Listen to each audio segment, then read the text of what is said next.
In today's video, I'm going to teach you how to segment your new subscribers in Mailchimp. Segmentation helps you send the right message to the right people at the right time. In this walkthrough, we'll create a dynamic segment that automatically gathers anyone who joined your audience within a recent time frame, like the past 7 days. This is perfect for welcome emails, onboarding drips, or weekly updates aimed only at your newest contacts. Start by signing in to your Mailchimp account and heading to your dashboard. From there, open the audience area. If your account has more than one audience, make sure you're working in the one you use for active campaigns. Keeping audiences tidy matters, because segments live inside a single audience and only filter contacts within it. Inside Audience, go to the Segments section. This is where all of your saved and draft segments live, and where you can create new ones. Click Create Segment to start building your rule. You'll see a set of filters that define who will be included. We'll set just one simple, powerful rule for new subscribers, and you can always refine it later if you need to. For the first filter, open the field selector and choose Email Date Added.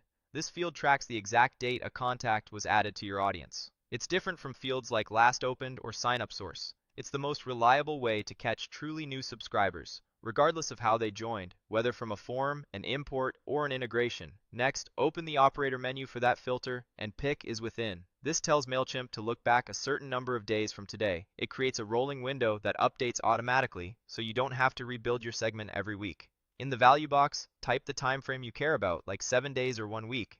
Choose a period that matches your workflow. For example, 7 days works well if you send a weekly welcome roundup. If your onboarding flow spans 2 weeks, you might use 14 days. Keep it simple. Shorter windows capture only the freshest subscribers, while longer ones broaden the audience for early life messages. Now review your setup. Click Review Segment to see a summary and, if available, a live count of how many contacts match your rule right now.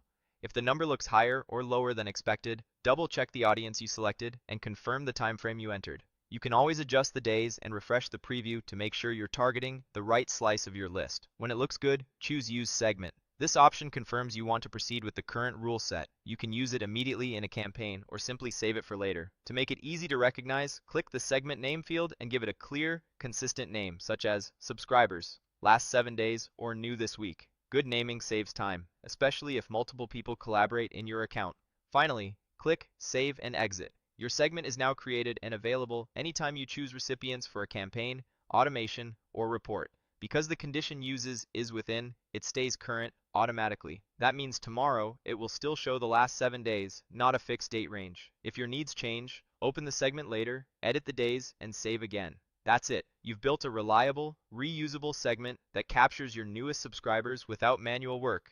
Use it to personalize welcomes, send targeted updates, and keep your messaging relevant from day one. Thanks for watching, and happy sending.